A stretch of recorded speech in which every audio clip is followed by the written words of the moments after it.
ഈ ലോകത്ത് മുസ്ലിമീങ്ങൾ പരാജയപ്പെടുന്ന ലോകത്തുള്ള മുഴുവൻ മനുഷ്യരും കരുതപ്പെട്ടിരുന്ന ഒരു കാലത്ത് ആയുധശേഷിയോ അധികാരശേഷിയോ ഒന്നുമില്ലാത്ത ഒരു കാലത്ത് മുസ്ലിമീങ്ങൾക്ക് വിജയം നൽകിയ അള്ളാഹുവിന്റെ പ്രത്യേകമായ സഹായം കൊണ്ട് വിജയം നൽകപ്പെട്ട ചരിത്രമാണ്. ആ ചരിത്രത്തിന്റെ തനിയാവർത്തനം മുസ്ലിമീങ്ങൾക്ക് ലോകത്ത് അള്ളാഹു നൽകി സന്തോഷം പ്രദാനം ചെയ്യട്ടെ. നമ്മുടെ രാജ്യത്തും എല്ലാ കാര്യങ്ങളും പ്രതികൂലമാകുന്ന ഘട്ടങ്ങളിലും അള്ളാഹുവിന്റെ അപാരമായ ഖുദ്റത്തും അവന്റെ ഖദറിയത്തും അവന്റെ എല്ലാവിധ അധികാരങ്ങളെ കൊണ്ട് അള്ളാഹുവിനെ വിശ്വസിക്കുന്ന സജ്ജനങ്ങൾക്ക് അള്ളാഹു ഭൂമിയിൽ സുരക്ഷിതത്വം നൽകി അനുഗ്രഹിക്കട്ടെ. ആമീൻ യാ റബ്ബൽ ആലമീൻ. ബഹുമാനമുള്ള മുഅ്മിനീങ്ങളെ, നബി സല്ലല്ലാഹു അലൈഹി വസല്ലമ തങ്ങൾ മക്കയിൽ 40 വയസ്സ് മുതൽ 53 വയസ്സ് വരെയുള്ള 13 കൊല്ലം മക്കയിൽ ജീവിക്കുന്നു. മക്കയിലെ നബി സല്ലല്ലാഹു അലൈഹി വസല്ലമ തങ്ങളുടെ ജീവിതം എന്ന് പറഞ്ഞാൽ ആ 13 കൊല്ലവും വേദനയോടെ പ്രതിസന്ധികളോടെയുള്ള ജീവിതമാണ്. ഏതൊക്കെ വിധേനയും നിബന്ധനകളെയും സ്വഹാബത്തിനെയും പ്രയാസപ്പെടുത്താൻ ശത്രുക്കൾ എല്ലാ വഴിയും ഉപയോഗിച്ചു. അവസാനം നാട്ടിൽ നിന്ന് ബഹിഷ്കരണം ഏർപ്പെടുത്തി ഒരു താഴ്വരയിൽ പച്ചിലകൾ മാത്രം കഴിച്ചുകൊണ്ട് ജീവിച്ചിരുന്ന ഒരു കാലം നബി സല്ലല്ലാഹു അലൈഹി വസല്ലം സ്വഹാബത്തിനുണ്ടായി. ദാറുൽ അർഖമിന്റെ വീട്ടിന്റെ കൽച്ചുവരുകൾക്കുള്ളിൽ രഹസ്യമായിട്ട് ഒരുമിച്ച് കൂടലാണ് സ്വഹാബികൾ ചെയ്തിരുന്നത്. പരസ്യമായി ഈ ദഅവത്ത് നടത്താൻ പോലും കഴിഞ്ഞിരുന്നില്ല. അവസാനം ആളുകളൊക്കെ ഇങ്ങനെ ഒത്തുകൂടി റസൂലുള്ളാഹി അലൈഹി വസല്ലം തങ്ങളെ എപ്പോഴും ദുആ ചെയ്യുമായിരുന്നു. രണ്ടാമതൊരു ഉമറിനെ കൊണ്ട് അല്ലാഹുവേ നീ ഇസ്ലാമിനെ ശക്തിപ്പെടുത്തണേ. അതിൽ ഒരു ഉമർ മഹാനായ ഉമർ ഇബ്നുൽ ഖത്താബ് റളിയല്ലാഹു അൻഹു, രണ്ടാമത്തെ ഉമർ സാക്ഷാൽ അബൂ ജഹലാണ്. രണ്ടാമതൊരു ഉമറിനെ കൊണ്ട് ഇസ്ലാമിനെ ശക്തിപ്പെടുത്തണേ എന്ന് തങ്ങൾ ദുആ ചെയ്തിരുന്നു. പക്ഷേ ആ ദുആ ഫലിച്ചത് നബി സല്ലല്ലാഹു അലൈഹി വസല്ലം തങ്ങളെ കൊലപ്പെടുത്താൻ വാളുമായി കുതിരപ്പുറത്ത് കയറി നബി തങ്ങളെ കൊലപ്പെടുത്താൻ വേണ്ടി വന്ന ഉമർ ഇബ്നുൽ ഖത്താബ് റളിയല്ലാഹു അൻഹു ആ ധൈര്യം അബൂ ജഹൽ പോലും കാണിച്ചിട്ടില്ല. മക്കയിലെ ഒരാളും അബൂ ജഹൽ അടക്കമുള്ള ആളുകളൊക്കെ ഇങ്ങനെ ഒത്തുകൂടിയിരിക്കുമ്പോഴാണ് അബൂ ജഹൽ ഇലാ പ്രഖ്യാപിക്കുന്നത്, മുഹമ്മദിന്റെ തലയറുത്താൽ അവർ 100 ഒട്ടകം സമ്മാനം നൽകാം. സാക്ഷാൽ അബൂ ജഹലിന് പോലും ഹബീബിന്റെ മുമ്പിൽ ചെന്ന് പോയി നിന്ന് കൊലപ്പെടുത്താൻ കഴിയുന്നില്ല. ഒരിക്കൽ അബൂ ജഹൽ നബി സല്ലല്ലാഹു അലൈഹി വസല്ലം തങ്ങളുടെ മുമ്പിൽ പെട്ട സന്ദർഭം വിശദീകരിക്കുന്നുണ്ട്. സുദീഖ് റളിയല്ലാഹു അൻഹു പറയാണ്, അബൂ ജഹൽ തങ്ങളുടെ മുമ്പിൽ പെട്ടുപോയപ്പോൾ അബൂ ജഹൽ പേടിച്ചു പറയാണ്. പേടിക്കുക എന്ന അബൂ ജഹലിന് ലക്ഷ്യമില്ലാത്ത കാര്യമാണ്. അത്ര സമർത്ഥനും തന്ത്രശാലിയും ധീരനുമാണ് അബൂ ജഹൽ. പക്ഷേ എന്താ കാര്യം, നബി തങ്ങളുടെ മുമ്പിൽ അബൂ ജഹൽ പെട്ടപ്പോൾ നബി സല്ലല്ലാഹു അലൈഹി വസല്ലം തങ്ങളെ ഇങ്ങനെ നോക്കുമ്പോൾ 2 പിരടിയിലും വന്യമൃഗങ്ങൾക്ക് സമാനമായ മൃഗങ്ങൾ അബൂ ജഹലിനെ ഇങ്ങനെ പറിക്കാൻ കാത്തു നിൽക്കുന്ന പോലെ അബൂ ജഹൽ കാണുകയാണ്. ഇത് പറഞ്ഞപ്പോഴാണ് സുദീഖ് റളിയല്ലാഹു അൻഹു കാര്യം മനസ്സിലായത്. അങ്ങനെ അബൂ ജഹലിന് അറിയാം നബി തങ്ങളുടെ മുമ്പിൽ പോയി മുട്ട ഉറക്കാതെ നിൽക്കാൻ അബൂ ജഹലിന് കഴിയില്ല എന്നറിയാം. അപ്പോഴാണ് ആ ദൗത്യം ഉമർ തങ്ങൾ ഏറ്റെടുക്കുന്നത് റളിയല്ലാഹു അൻഹു. നബി സല്ലല്ലാഹു അലൈഹി വസല്ലം തങ്ങളെ കൊലപ്പെടുത്തണമെന്ന് മക്കയിലെ ഒരൊറ്റ ഖുറൈശി കുട്ടിക്കും ധൈര്യം വരാത്ത കാലത്ത് വാളെടുത്ത് നബി തങ്ങളെ കൊല്ലാൻ വേണ്ടി പോകുന്ന പോക്കിൽ അല്ലാഹു ഹിദായത്തിന്റെ വെളിച്ചം കൊടുക്കുകയാണ്. ഈ ചരിത്രത്തിൽ ഒരു അത്ഭുതമല്ലേ. ഹിദായത്ത് കൊടുക്കുകയാണെങ്കിൽ പരമാവധി കൊടുക്കേണ്ട നബി തങ്ങളോട് ശത്രുത കുറഞ്ഞാണെന്നല്ലേ കൊടുക്കേണ്ടത്. ഖുറൈശികളുടെ കൂട്ടത്തിൽ നിന്ന് കൊല്ലാൻ തുനിഞ്ഞ ഉമറിന് തന്നെ അല്ലാഹു ആ പോകുന്ന വഴിയിൽ ഹിദായത്തിന്റെ വെളിച്ചം കൊടുത്തു. എന്തായിരുന്നു ഇതിന്റെ കാരണം? മഹാന്മാരായ പണ്ഡിതന്മാർ വിശദീകരിക്കുന്നുണ്ട്. 2 ഉമറും തമ്മിൽ വ്യത്യാസമുണ്ടായിരുന്നു. അബൂ ജഹൽ എന്ന് പറയുന്ന ഉമറിനെ അറിയാം നബി സല്ലല്ലാഹു അലൈഹി വസല്ലം തങ്ങൾ യഥാർത്ഥ പ്രവാചകനാണ്, അല്ലാഹുവിന്റെ ദൂതനാണെന്നറിയാം. അത് അബൂ ജഹലിന് മാത്രമല്ല ഖുറൈശികളുടെ പ്രമുഖരായ ആളുകൾക്കൊക്കെ അറിയാമായിരുന്നു. പക്ഷേ അബ്ദുള്ളയുടെയും ആമിനയുടെയും മകൻ മുഹമ്മദ് സല്ലല്ലാഹു അലൈഹി വസല്ലം തങ്ങളെക്കാൾ ആ അധികാരം ലഭിക്കാൻ യോഗ്യരായവർ ഞങ്ങളാണ് അഷ്റാഫ്, ഞങ്ങളാണ് ഈ നാട്ടിലെ ഏറ്റവും പ്രഗത്ഭർ, ഞങ്ങളെക്കാൾ മുകളിൽ മുഹമ്മദിനെ വാഴിക്കാൻ അനുവദിക്കില്ല എന്ന താല്പര്യമാണ് അബൂജഹൽ അടക്കമുള്ള ആളുകൾക്ക് വിനയായത്. അതുകൊണ്ടാണ് അവർ സ്വീകരിക്കാതിരുന്നത്, അറിയാത്തത് കൊണ്ടല്ല. എന്നാൽ ഉമർ റളിയല്ലാഹു അൻഹുവിന്റെ അവസ്ഥ അങ്ങനെയായിരുന്നില്ല. ഈ ഹദീസ് വിശദീകരിച്ച് ഇമാമുമാർ പറയുന്നുണ്ട്, ഉമർ ഇബ്നുൽ ഖത്താബ് റളിയല്ലാഹു അൻഹുവിന് മുഹമ്മദ് നബി പറയുന്ന പ്രബോധനത്തെക്കുറിച്ച് അദ്ദേഹത്തിന് അറിയില്ല, എന്താ ആശയമാണ് പറയുന്നത് എന്ന് പോലും കേട്ടിട്ടില്ല. ഒരൊറ്റ കാര്യമേ അറിയൂ, ഖുറൈശികൾക്കിടയിൽ ഭിന്നത ഉണ്ടായത് മുഹമ്മദ് എന്ന പ്രവാചകൻ പ്രത്യക്ഷപ്പെട്ടതിന് ശേഷമാണ്. അതുകൊണ്ട് സമാധാനപരമായി ഐക്യത്തോടെ നീങ്ങിയിരുന്ന ഞങ്ങൾക്കിടയിൽ ഭിന്നത ഉണ്ടാക്കിയത് മുഹമ്മദ് ആണെങ്കിൽ ആ മുഹമ്മദിനെ കൊലപ്പെടുത്തുക തന്നെ വേണം. ഈ ഒരു താല്പര്യമേ ഉമർ റളിയല്ലാഹു അൻഹുവിനുള്ളൂ. അങ്ങനെ പോകുന്ന പോക്കിലാണ് സ്വന്തം പെങ്ങളുടെ വീട്ടിൽ വെച്ചുകൊണ്ട് മഹാനായ ഉമർ റളിയല്ലാഹു അൻഹുവിനെ അല്ലാഹുവിന്റെ ദൂതൻ പറയുന്ന വർത്തമാനങ്ങൾ കേൾക്കാൻ അവസരം കൊടുത്തത്. അവിടുന്നാണ് ത്വാഹ സൂറത്ത് കേൾക്കുന്നത്. അത് കേട്ടപ്പോഴാണ് മനസ്സിലായത് മുഹമ്മദ് നബി സല്ലല്ലാഹു അലൈഹി വസല്ലം തങ്ങൾ പറയുന്ന കാര്യങ്ങൾ അത്രയും ശരിയാണ്. അങ്ങനെയാണ് വന്നിട്ട് ഇസ്ലാം സ്വീകരിക്കുന്നത്. അങ്ങനെ ഉമർ റളിയല്ലാഹു അൻഹു ഇസ്ലാം സ്വീകരിച്ചപ്പോൾ ചരിത്രത്തിൽ കാണാം, ദാറുൽ അർഖമിൽ നിന്ന് തുടങ്ങി മസ്ജിദുൽ ഹറാം വരെ നീളുന്ന ഒരു യാത്ര, ഒരു ജാഥ നടത്തിയിരുന്നു, ആഘോഷത്തിന്റെ റാലി. ഹദീസിന്റെ കിതാബുകളിൽ കാണാം ഉമർ തങ്ങൾ ഇസ്ലാമിലേക്ക് വന്നപ്പോൾ. അതിനുശേഷമാണ് മുസ്ലിമീങ്ങൾക്ക് ഒരു ധൈര്യമുണ്ടായത്. ഞാൻ പറഞ്ഞത് 13 കൊല്ലവും നരക ജീവിതമാണ് മക്കയിൽ നടക്കുന്നത്. ആ സംരക്ഷണത്തിന് ഖുറൈശി തറവാട്ടിലെ പ്രമുഖരായ ചില ആളുകൾ സംരക്ഷണത്തിലുണ്ടായത് മാത്രമായിരുന്നു ലാഭം. പ്രത്യേകിച്ച് അബൂ ത്വാലിബ് സംരക്ഷണം ഏറ്റെടുത്തിരുന്നു. 53 വയസ്സ് പിന്നിടുന്ന നേരത്ത് നബി സല്ലല്ലാഹു അലൈഹി വസല്ലം തങ്ങളുടെ അബൂ ത്വാലിബ് മരണപ്പെടുന്നു, ഖദീജ ബിവി റളിയല്ലാഹു അൻഹയും മരണപ്പെടുന്നു. ആരുമില്ലാത്ത സമയത്ത് നബി സല്ലല്ലാഹു അലൈഹി വസല്ലം തങ്ങൾ പോകുന്ന സുരക്ഷിതമായ ഒരിടമാണ് മദീന. മദീനയിലേക്ക് യാത്ര പോവുകയാണ്. എല്ലാം ഉപേക്ഷിച്ചുകൊണ്ടാണ് മദീനയിലേക്ക് യാത്ര പോയത്. ഈ മദീനയിലേക്ക് നബി തങ്ങൾ എത്തിയത് 53-ാമത്തെ വയസ്സിലാണ്. നബി തങ്ങൾ ലോകത്തോട് വിട പറയുന്നതോ 63-ാമത്തെ വയസ്സിൽ. 10 കൊല്ലമാണ് മദീന ജീവിതം. ഈ 10 കൊല്ലത്തിനിടയിലാണ് ആദ്യത്തെ 2 കൊല്ലം എന്ന് പറഞ്ഞാൽ മദീന എന്ന് പറഞ്ഞാൽ ഒരു കർഷക രാജ്യമാണ്. അവിടെ ഒരു ജീവനുള്ള ഒട്ടകത്തെ പോലും കാണൂല. ഒട്ടകങ്ങൾ മുഴുവനും പുല്ല് നിന്ന് കൃഷിക്ക് വേണ്ടി ഉപയോഗിക്കുന്ന മൃഗങ്ങൾ മാത്രമേ മദീനയിലുള്ളൂ. അതൊരു കർഷക രാജ്യമാണ്. മക്കക്കാർക്ക് വരെ മദീനക്കാരെ ഒരു പുച്ഛമാണ്. മദീനക്കാരോടൊരു പുച്ഛമാണ്. നിങ്ങൾ ചാവാരി ഒട്ടകങ്ങളിൽ നടക്കുന്ന ആളുകൾ എന്നാണ് പറയാ. മക്ക എന്ന് പറഞ്ഞാൽ അന്നത്തെ അമേരിക്കയാണ്, ഖുറൈശികളാണ്. ആ പേരിൽ തന്നെ ഉണ്ടല്ലോ ഒരു ഖുറൈശിത്തരം. അവരുടെ കയ്യിൽ അധികാരമുണ്ട്. അന്നത്തെ ഏറ്റവും വലിയ കച്ചവടക്കാരവരാണ്. അന്നത്തെ ഏറ്റവും വലിയ ആയുധ ശേഖരങ്ങളുള്ളവരാണ്. അന്നത്തെ ഏറ്റവും കരുത്തുള്ള ശരീരമുള്ളവരും മക്കക്കാരാണ്. അങ്ങനെയുള്ള മക്കക്കാർ ആ മക്കയിൽ നിന്ന് ദുർബല രാജ്യമായ മദീനയിലേക്ക് എത്തുകയാണ്. ആദ്യത്തെ 2 കൊല്ലം നബി സല്ലല്ലാഹു അലൈഹി വസല്ലം തങ്ങൾക്കും സ്വഹാബത്തിനും മദീനയിൽ ഉണ്ടായിരുന്നത് അവരുടെ സമാധാനപരമായി ഒരു ജീവിതം കെട്ടിപ്പടുക്കണമെന്ന മോഹമേ ഉണ്ടായിട്ടുള്ളൂ. കിടക്കാൻ ഒരു ഇടം, ഇബാദത്തിന് ഒരു പള്ളി, ജോലി ചെയ്യാൻ ഒരു കൃഷിഭൂമി, അങ്ങനെ താല്പര്യം ഉണ്ടായിരുന്നു. പിന്നെ ഉണ്ടായ അന്ന് പ്രായം നബി തങ്ങൾക്ക് എത്രയാണ്? 55 വയസ്സ്. ഈ 55 വയസ്സിന് ശേഷമാണ് 63 കൊല്ലങ്ങൾക്കുള്ളിൽ 8 കൊല്ലങ്ങൾക്കുള്ളിലാണ് ഇസ്ലാമിക സമൂഹത്തിലെ യുദ്ധങ്ങളൊക്കെ നടന്നത്. നബി സല്ലല്ലാഹു അലൈഹി വസല്ലം തങ്ങൾ നേതൃത്വം കൊടുക്കുന്ന യുദ്ധങ്ങൾ നടന്നത് 8 കൊല്ലമാണ്. ആ 8 കൊല്ലങ്ങളിൽ എത്ര യുദ്ധങ്ങൾ ഉണ്ടായിട്ടുണ്ട്? ബദറുണ്ട്, ബദറിന്റെ മുമ്പ് ഒരു ചെറിയ ബദറുണ്ട്, പിന്നെ വലിയ ബദറുണ്ട്, പിന്നെ ഉഹദുണ്ട്, ഹന്തഖുണ്ട്, ഹുനൈനുണ്ട്, തബൂക്കുണ്ട്, മുഅ്തത്തുണ്ട്. എത്ര യുദ്ധങ്ങളാണ് നടന്നത്? നബി തങ്ങൾ പങ്കെടുത്ത യുദ്ധങ്ങളുണ്ട്, പങ്കെടുക്കാത്ത യുദ്ധങ്ങളുണ്ട്. തബൂക്ക് യുദ്ധം എന്ന് പറഞ്ഞാൽ നിങ്ങൾക്കറിയാലോ തബൂക്കിലേക്കുള്ള ഭൂമിശാസ്ത്രത്തെ പറ്റി.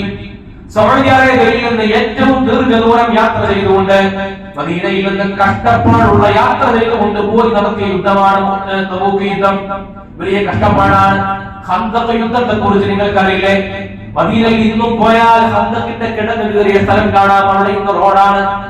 കൻഹന്തത്തിന്റെ കിടങ്ങ് വയറ്റത്തെ കല്ല് വെച്ച് കിടങ്ങ് കീറിയ കഷ്ടപ്പാടിന്റെ കഥകൾ മാത്രം പറയാനുള്ള ദിവസങ്ങളുടെ വേദനകളും യാതനകളും പറയുന്ന കഥയാണ് ഹന്തക്കിനുള്ളത്. ഉഹദിന്റെ കഥയാണെങ്കിലോ സ്വഹാബത്ത് ധാരാളം ആളുകൾ മരണപ്പെട്ട യുദ്ധമാണ്. മുത്ത് റസൂലുള്ളാഹിന്റെ പല്ല് പൊട്ടി, നെറ്റി പൊട്ടി, ചോര ഒലിച്ചു. വേദനയോടെ നബി തങ്ങൾ ക്ഷീണത്തോടുകൂടി നബി തങ്ങൾ മലമുകളിൽ കയറിയിട്ട് വിശ്രമിച്ച യുദ്ധമാണ്. റസൂലുള്ളാഹി സ്വല്ലല്ലാഹു അലൈഹി വസല്ലമ തങ്ങൾക്ക് സംരക്ഷണം കൊടുത്തിരുന്ന തന്റെ പ്രിയപ്പെട്ട പിതൃവ്യൻ ഹംസ റളിയല്ലാഹു അൻഹു ലോകത്തോട് വിട പറഞ്ഞ യുദ്ധമാണ്. ഓരോ യുദ്ധങ്ങൾക്ക് പിന്നിലും ഒരുപാട് കഥകളുണ്ട്. മുഖത്തെ യുദ്ധത്തിലാണ് ജഅഫർ ബിൻ അബീ ത്വാലിബ് റളിയല്ലാഹു അൻഹുവിന്റെ ശരീരത്തിൽ 90 പല മുറിവുകൾ ഏറ്റ കഥ നമ്മൾ വായിക്കുന്നത്. ഉഹദ് യുദ്ധത്തിലാണ് അബൂ ദുജാന റളിയല്ലാഹു അൻഹു അല്ലാഹുവിന്റെ റസൂലിന്റെ മുമ്പിലേക്ക് നെഞ്ചിങ്ങനെ വിരിച്ചിട്ട് പറഞ്ഞത്, നഹരി ദൂന നഹരിക യാ റസൂലല്ലാഹ്. റസൂലുള്ളാഹിന്റെ മുമ്പിൽ ഇങ്ങനെ മല പോലെ നിന്നിട്ട് നബി തങ്ങളുടെ നേരെ വരുന്ന മുഴുവൻ അമ്പുകളെയും നെഞ്ചിലേക്ക് ചേർത്തിയത് ഉഹദ് യുദ്ധത്തിലാണ്. ആ ഉഹദ് യുദ്ധത്തിലാണ് റസൂലുള്ളാഹിന്റെ നേരെ പാഞ്ഞു വരുന്ന ഒരു അമ്പ് ഖതാദ റളിയല്ലാഹു അൻഹു അമ്പ് തടുക്കാൻ കഴിയാതെ വന്നപ്പോൾ ഉയർന്ന് ചാടിയിട്ട് ആ അമ്പിനെ തന്റെ കണ്ണിലേക്ക് സ്വീകരിച്ചത് ഖതാദ റളിയല്ലാഹു അൻഹു. കണ്ണ് തെറിച്ച് കയ്യിൽ വീണത് ഉഹദ് യുദ്ധത്തിലാണ്. അങ്ങനെ ഓരോ യുദ്ധങ്ങൾക്കും വേദനയുടെ കഥകളാണ്, ദിവസങ്ങളുടെ കഷ്ടപ്പാടുകളാണ്, ധാരാളം കഷ്ടങ്ങളാണ്. എന്തിനാണ് യുദ്ധം നടത്തിയത്? റസൂലുള്ളാഹി തങ്ങൾക്ക് എന്തെങ്കിലും ലാഭം കിട്ടാൻ വേണ്ടിയാണോ? യുദ്ധത്തിന് പ്രത്യേകതയുണ്ട്. അന്ന് അധികാരമുള്ള കഴിവുള്ള കരുത്തരായ ആളുകള് ദുർബല വിഭാഗത്തെ അടിച്ചൊതുക്കുന്ന നിയമമാണ് യുദ്ധം. അത് അധികാരം സ്ഥാപിക്കാൻ വേണ്ടിയാണ്. റസൂലുള്ളാഹി തങ്ങൾ മദീനയിൽ രാഷ്ട്രം സ്ഥാപിച്ചു എന്നറിഞ്ഞ മുതലേ ആ മദീന പ്രവിശ്യ മുഴുവൻ തകർക്കുക എന്നത് ലോകത്തുള്ള എല്ലാ അധികാരികളുടെയും ആവശ്യമാണ്. അതിനുവേണ്ടി അവരുണ്ടാക്കിയ ചട്ടങ്ങളാണ് യുദ്ധങ്ങൾ. റസൂലുള്ളാഹി തങ്ങൾ യുദ്ധങ്ങളിൽ നിന്ന് പരമാവധി പിറകോട്ട് പോകുന്ന നയമാണ്. പക്ഷെ യുദ്ധത്തിലേക്ക് മുസ്ലിമീങ്ങളെ വലിച്ചു കൊണ്ടുപോയിടുന്ന രീതിയാണ് ശത്രുക്കളൊക്കെ സ്വീകരിച്ചത്. ഇങ്ങനെയൊക്കെ യുദ്ധങ്ങളുടെ കഥകൾ ഉണ്ടായിട്ട്, ദിവസങ്ങളുടെ വേദനകൾ ഉണ്ടായിട്ട്, നഷ്ടങ്ങളുടെ ഒരുപാട് കണക്കുകൾ ഉണ്ടായിട്ട്, എന്തേ ഒരു ദിവസം മാത്രം നീണ്ടു നിൽക്കുന്ന ബദർ യുദ്ധത്തിന് ഇത്രമേൽ പ്രത്യേകത? അതാണ് നമ്മൾ അറിയുന്നത്. എന്താണ് ചുരുങ്ങിയ സമയങ്ങൾ മാത്രം നീണ്ടു നിന്ന ബദർ യുദ്ധത്തിന് ഇത്രമേൽ പ്രത്യേകത? 12,000 ആളുകൾ പങ്കെടുത്ത യുദ്ധങ്ങൾ ഇസ്ലാമിൽ ഉണ്ടായിട്ടുണ്ട് റസൂലുള്ളാഹിന്റെ കാലഘട്ടത്തിൽ. എന്നിരിക്കെ എന്തുകൊണ്ടാണ് 313 ആളുകൾ മാത്രം പങ്കെടുത്ത ഒരു യുദ്ധത്തിന് ഇത്ര വലിയ പ്രത്യേകത? ബദറിനെ പറ്റി പറയുന്നത് അൽ ബദറുൽ കുബ്ര എന്നാണ്. അതിനു മുമ്പ് ചെറിയ ചെറിയ സംഘടനകളൊക്കെ ഉണ്ടായിട്ടുണ്ട്. എന്നിട്ടും എന്തേ ബദറിന്റെ പ്രത്യേകത? ആ ബദറിന്റെ പ്രത്യേകത വിശുദ്ധ ഖുർആൻ തന്നെ സൂറത്തുൽ അൻഫാലിലൂടെ പഠിപ്പിക്കുന്നുണ്ട്. ബദർ എന്തുകൊണ്ടാണ് മറ്റു യുദ്ധങ്ങളെക്കാൾ ബദർ നമുക്ക് ചരിത്രത്തിൽ നിർണായകമായത്? നമ്മളും ബദറും തമ്മിലുള്ള ബന്ധം എന്താണ്? നമുക്കും ബദരീങ്ങൾക്കും തമ്മിലുള്ള ബന്ധം എന്താണ്? ഖുർആൻ പറയുന്നു, വമാ അൻസൽനാ അലാ അബ്ദിനാ യൗമൽ ഫുർഖാൻ യൗമൽ തഖൽ ജംആൻ. വിശുദ്ധ ഖുർആൻ ബദറിനെ കുറിച്ച് പറഞ്ഞ വാക്ക് ഇതാണ്, യൗമുൽ ഫുർഖാൻ യൗമൽ തഖൽ ജംആൻ. യൗമുൽ ഫുർഖാൻ വേർതിരിഞ്ഞ ദിവസമാണത്. വേർതിരിഞ്ഞ ദിവസം, രണ്ട് കക്ഷികളായി വേർതിരിഞ്ഞ ദിവസം. ഖുർആൻ പറഞ്ഞതുപോലെ ഹഖും ബാത്തിലും തമ്മിൽ വേർതിരിഞ്ഞ ദിവസമാണത്. യൗമുൽ തഖൽ ജംആൻ, രണ്ട് ചെറിയ സംഘങ്ങൾ ഒരുമിച്ച് കൂടിയ നേരം. രണ്ട് സംഘങ്ങൾ ഒരുമിച്ച് കൂടിയ നേരത്തെ കുറിച്ചാണ് ഖുർആൻ പറയുന്നത്. യൗമുൽ ഫുർഖാൻ, വേർതിരിവിന്റെ ദിവസം. രണ്ട് കക്ഷികൾ തമ്മിൽ, അഹ്ലുൽ ജന്നയും അഹ്ലുൻ നാർ. നരകത്തിന്റെ ആളുകൾ ആരാണ്, സ്വർഗ്ഗത്തിന്റെ ആളുകൾ ആരാണ് എന്ന് വേർതിരിഞ്ഞ ദിവസമാണ്. 313 ആൾക്കാർ ഒരു ഭാഗത്ത്, മറുഭാഗത്ത് 1000 ആളുകൾ. ഇവർ രണ്ടും ഒരുമിച്ച് കൂടി യുദ്ധം നടത്തിയപ്പോൾ അതെങ്ങനെയാണ് സ്വർഗാവകാശികളും നരകാവകാശികളും തമ്മിൽ വേർതിരിയുന്ന ദിവസമായത്? ഹഖും ബാത്തിലും വേർതിരിയുന്ന ദിവസം എന്നാണ് ബദറിനെ കുറിച്ച് പറഞ്ഞത്. അതിനൊരു കാരണമുണ്ട്. സല്ലല്ലാഹു അലൈഹി വസല്ലമ തങ്ങൾ ബദർ യുദ്ധത്തിന്റെ യുദ്ധത്തിലേക്ക് ഒരുങ്ങി തയ്യാറായി പുറത്തിറങ്ങുന്ന നേരത്ത് നബി തങ്ങൾ അല്ലാഹുവിന്റെ മുമ്പില്, നബി തങ്ങൾ പടച്ചറപ്പിന്റെ മുമ്പിൽ സുജൂദ് ചെയ്തിട്ട് ദുആ ചെയ്യുന്ന നേരമുണ്ട്. അല്ലാഹുവിനോട് പറയുന്നത് അല്ലാഹുമ്മ അൻജിസ് വഅദക. നബി തങ്ങൾ അങ്ങനെ റബ്ബിനോട് ചോദിച്ചു വാങ്ങുന്ന നേരം നമ്മൾ പിന്നെ ചരിത്രത്തിൽ കാണുന്നില്ല. അല്ലാഹുമ്മ അൻജിസ് വഅദക, പടച്ചവനെ നീ നൽകിയ വാഗ്ദാനം ഇപ്പോ നടപ്പാക്കിക്കൊണ്ട് നിന്റെ തീരുമാനം ഇപ്പോ തരണം. അല്ലാഹുമ്മ അൻജിസ് വഅദക, അൻജിസ് വഅദക, പെട്ടെന്ന് നടപ്പിലാക്ക്, നിന്റെ വാഗ്ദാനം പെട്ടെന്ന് നടപ്പിലാക്ക്. എന്തുകൊണ്ട്? അല്ലാഹുമ്മ ഇൻ തുഹ്ലിക ഹാദിഹിൽ ഇസാബ, ഈ 313 പേരുണ്ടല്ലോ, അവരെങ്ങാനും നശിച്ചു പോയാൽ ലൻ തുഅബദ ഫിൽ അർദി അബദാ, ഭൂമിയിൽ പിന്നെ നീ ആരാധിക്കപ്പെടുക തന്നെയില്ല. നിബിധങ്ങൾ പറഞ്ഞൊരു വാക്കാണ്. ആ വാക്ക് പറഞ്ഞപ്പോഴാണ് റസൂലുള്ളാഹിന്റെ വസ്ത്രം പിടിച്ചിട്ട് സുദ്ദീഖ് തങ്ങൾ പറഞ്ഞത്, ഇനി നബിയെ നിങ്ങൾ പറയല്ലേ. അങ്ങനെ റസൂലുള്ളാഹി അല്ലാഹുവോട് പറയുന്നത് കാണാറില്ല. സുദ്ദീഖ് തങ്ങൾ പിന്നെ വസ്ത്രം പിടിച്ചിട്ട് പറഞ്ഞു, മതി നബിയെ, ഇനി നിങ്ങൾ ചോദിക്കല്ലേ. എന്താണ് ബദറും നമ്മളും തമ്മിലുള്ള പ്രത്യേകത എന്ന ഈ ചോദ്യത്തിലുണ്ട്. ഈ ഒരു ചെറിയ സംഘം ഇവിടെ മരണപ്പെട്ടു പോയാൽ, നശിച്ചു പോയാൽ, ഭൂമിയിൽ പിന്നെ ആരാധിക്കാൻ ഒരാളും ഉണ്ടാകില്ല. എന്തിനാ അങ്ങനെ പറയുന്നത്? 313 പേരല്ലേ യുദ്ധത്തിന് വേണ്ടി മദീനയിൽ നിന്ന് ബദറിലേക്ക് പോയിട്ടുള്ളൂ. നൂറുകണക്കിന് ആളുകൾ മദീനയിൽ ബാക്കിയുണ്ട്. ലോകത്തിന്റെ വിവിധ ഭാഗങ്ങളിൽ അന്നും മുസ്ലിമീങ്ങൾ ബാക്കിയുണ്ട്. ഈ 313 പേര് മരിച്ചാൽ അവർ മരിച്ചു എന്നല്ലേ വരൂ. ബാക്കിയുള്ള ആളുകൾക്ക് ഇസ്ലാമിനെ വളർത്തിക്കൂടെ? പക്ഷെ നബി തങ്ങൾ പറഞ്ഞ വാക്ക്, ഇവർ 313 പേര് ഇവിടെ മരണപ്പെട്ടു പോയാൽ, അവർ പരാജയപ്പെട്ടു പോയാൽ പിന്നെ ഇസ്ലാമിനെ ഉയർത്തെഴുന്നേൽപ്പില്ല. അതുകൊണ്ടാണ് മഹാന്മാരായ പണ്ഡിതന്മാര് പറയുന്നത്, അന്ത്യനാൾ വരെ ലോകത്ത് വരുന്ന മുഴുവൻ മുഅ്മിനീങ്ങളുടെയും ഈമാനിന്റെ റോയൽറ്റി അത് ബദരീങ്ങൾക്ക് അവകാശപ്പെട്ടതാണ്. ബദറിലെങ്ങാനും വന്ന സ്വഹാബത്ത് പരാജയപ്പെട്ടിരുന്നുവെങ്കിൽ, മുസ്ലിമീങ്ങൾ പരാജയപ്പെട്ടിരുന്നുവെങ്കിൽ, പിന്നീട് ഒരിക്കലും ഭൂമിയിൽ ലാ ഇലാഹ ഇല്ലല്ലാഹ് വിശ്വസിക്കുന്ന മുഅ്മിനീങ്ങൾ ഉദയം ചെയ്യില്ല. കഴിഞ്ഞിട്ട് കാലമത്രയായി 1500 കൊല്ലമാകാനായി. 15 നൂറ്റാണ്ടിനിടയിൽ കടന്നു വന്ന മുഴുവൻ വിശ്വാസികൾ, നമ്മളടക്കമുള്ള മുസ്ലിമീങ്ങൾ, നമുക്ക് ഈമാന്റെ മധുരം അനുഭവിക്കാൻ കഴിയുന്നത് നമ്മൾ മുസ്ലിമീങ്ങളായതിന്റെ അവകാശികൾ ആരാണ്? ആ അവകാശികളെ കുറിച്ച് മുത്ത് റസൂലുള്ളാഹി പറയുന്നത് ബദരീങ്ങളാണ്. ബദരീങ്ങൾ ഇല്ലായിരുന്നുവെങ്കിൽ നമ്മളില്ല, നിങ്ങളില്ല, ലോകത്തിൽ ഇനി വരാനുള്ള മുസ്ലിമീങ്ങളുമില്ല. അതാണ് മുസ്ലിമീങ്ങൾക്ക് ബദരീങ്ങളോടുള്ള കടപ്പാട്. അതാണ് നമുക്കും അവർക്കും തമ്മിലുള്ള കടപ്പാട്. അതുകൊണ്ടാണ് സല്ലല്ലാഹു അലൈഹി വസല്ലം തങ്ങള് ലോകത്ത് ബദരീങ്ങൾക്ക് മാത്രം പ്രത്യേകമായ പ്രിവിലേജ് കൊടുത്തത്, ഒരു അധികാരം കൊടുത്തത്, മറ്റാർക്കും ഇല്ലാത്തത്. ലോകത്ത് അന്ത്യനാൾ വരെ വരാനിരിക്കുന്ന മുഴുവൻ മുസ്ലിമീങ്ങളുടെയും ഈമാനിന്റെ അവകാശികൾ ബദരീങ്ങളാണ്. മഹാനായ ജിബ്രീൽ അലൈഹിസ്സലാത്തു വസ്സലാം ഒരു ദിവസം റസൂലുള്ളാഹിന്റെ അരികിൽ വന്നിട്ട് ചോദിക്കുന്നുണ്ട്, അല്ലാഹുവിന്റെ തിരുദൂതരെ, മുസ്ലിമീങ്ങളുടെ കൂട്ടത്തിൽ വെച്ച് ഏറ്റവും അഫ്ളലായ ആളുകൾ ആരാണ്? ഏറ്റവും ശ്രേഷ്ഠതയുള്ള മുസ്ലിമീങ്ങൾ ആരാണ്? അല്ലാഹുവിന്റെ ഹബീബ് ഒരു മടിയുമില്ലാതെ, ഒരു ചാഞ്ചല്യവുമില്ലാതെ പറഞ്ഞു, അത് മൻ ശഹീദ ബദറ, ബദറിൽ പങ്കെടുത്ത മുസ്ലിമീങ്ങളാണ് അല്ലാഹുവിന്റെ ഭൂമിയിലെ ഏറ്റവും ശ്രേഷ്ഠതയുള്ള മുസ്ലിമീങ്ങൾ. ആ വാക്കിനെ കുറിച്ച് ആലോചിക്കണം. റസൂലുള്ളാഹിന്റെ സ്വഹാബത്തിനെ കുറിച്ച്, അൻസ്വാരികളെ കുറിച്ച്, മുഹാജിറുകളെ കുറിച്ച് ഖുർആൻ പറഞ്ഞതെന്താ? ലോകത്തെ മുസ്ലിമീങ്ങളുടെ കൂട്ടത്തിൽ ഏറ്റവും പദവിയുള്ളവർ.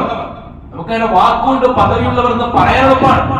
പക്ഷെ അല്ലാഹുവിന്റെ അടുക്കൽ ഈ സമൂഹത്തിലെ മുസ്ലിമീങ്ങളുടെ കൂട്ടത്തിൽ ഏറ്റവും നല്ല പ്രതിഫലമുള്ള ആളുകളായി കണക്കാക്കപ്പെടുന്നത് ആരെയാണ്? സ്വഹാബികളെയാണ്. ആ സ്വഹാബികളുടെ കൂട്ടത്തിൽ തന്നെ ഉയർന്ന കാറ്റഗറിയുണ്ട്. അവരാണ് മുഹാജിറുകളും അൻസാറുകളും. അവരെ പറ്റി ഖുർആൻ പറയാണ് സൂറത്തുൽ ഹശ്റിൽ, അല്ലദീന തബവ്വഉ ദാറ വൽ ഈമാൻ, ഈമാനിൽ കുടിൽ കെട്ടി താമസിച്ചവർ. ഈമാന്റെ ഉള്ളിലാണ് അവര് കുടിൽ കെട്ടി താമസിച്ചത്. അല്ല, ഓരോ കുടിൽ ഈമാൻ ഉണ്ടെന്നല്ല, ഈമാന്റെ ഉള്ളിലാണ് അവർ കുടിൽ കെട്ടിയത് തന്നെ. അവരുടെ ഈമാന്റെ പ്രത്യേകതയെ ഖുർആൻ അനാവരണം ചെയ്യുന്നത് അങ്ങനെയാണ്. നമ്മൾ പറയില്ലേ, തേൻ വെള്ളത്തിൽ കുളിച്ചു പാലും വെള്ളത്തിൽ കുളിച്ചു എന്ന് പറയില്ലേ? കുളിക്കുന്ന വെള്ളത്തിൽ പാലൊഴിക്കണമെന്നും പാലും വെള്ളത്തിൽ കുളിക്കണമെന്നും വ്യത്യാസമില്ലേ?